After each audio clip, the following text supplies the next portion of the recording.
করেছে, লুট করেছে, এরকম অনেক মাফিয়া সৃষ্টি হয়েছিল যাদের অপরাধ, দুর্নীতি, অর্থ পাচারের বিরুদ্ধে কোনো নাগরিক ভয়েস রেজ করতে পারত না।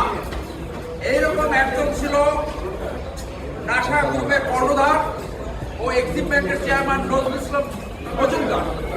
এই নজরুল ইসলাম মজুমদার উনি আবার ব্যাংক সমিতির সভাপতি। ওনার বিরুদ্ধে 2020 সালে পত্রিকায় রিপোর্ট হয়েছিল 215 কোটি টাকা সে মানি লন্ডারিং এবং দুর্নীতি করেছে। সেই সময় আমরা বিভিন্নভাবে ভয়েস রেজ করেছি, কিন্তু কোনো ব্যবস্থা নিতে পারিনি। আমরা আশা করছিলাম দুর্নীতি দমন কমিশন পত্রিকার এই রিপোর্ট দেখে তার বিরুদ্ধে অনুসন্ধান লঞ্চ করবে। 2020 সালে সে যে দুর্নীতি করেছে 215 কোটি টাকা, সেইখান থেকে 2024 সালে তার দুর্নীতি নিশ্চয়ই আরো অনেক বৃদ্ধি পেয়েছে। আমি আজকে জনস্বার্থে এবং দেশের স্বার্থে চেয়ারম্যান দুদক বরাবর তার এই দুর্নীতি এবং অর্থ পাচারের বিরুদ্ধে আবেদন করেছি। আমরা আশা করব দুদক অতি সত্বর তার এই দুর্নীতি এবং মানি লন্ডারিং এর বিরুদ্ধে অনুসন্ধান লঞ্চ করবে। আমরা এই আবেদনের কপি অ্যাডভাইজার, প্রধান অ্যাডভাইজার, ল অ্যাডভাইজার, আপনার ডিজিএফআই, এনএসআই এবং সংশ্লিষ্ট সকলকে এই আবেদনের কপি দিয়েছে।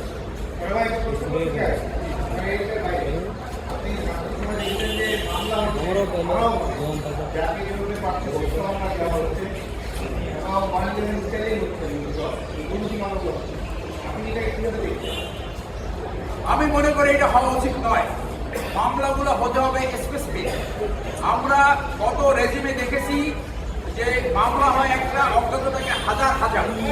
তাহলে অনেলেভেনের সময় যেটা আপনি বললেন অথবা গত রেজিমের সময় যেটা হয়েছে, সেই একই ধারায় যদি মামলা হয় সেটা মানুষের ভিতরে একটা ভালো সংবাদ পরিবেশন হবে না।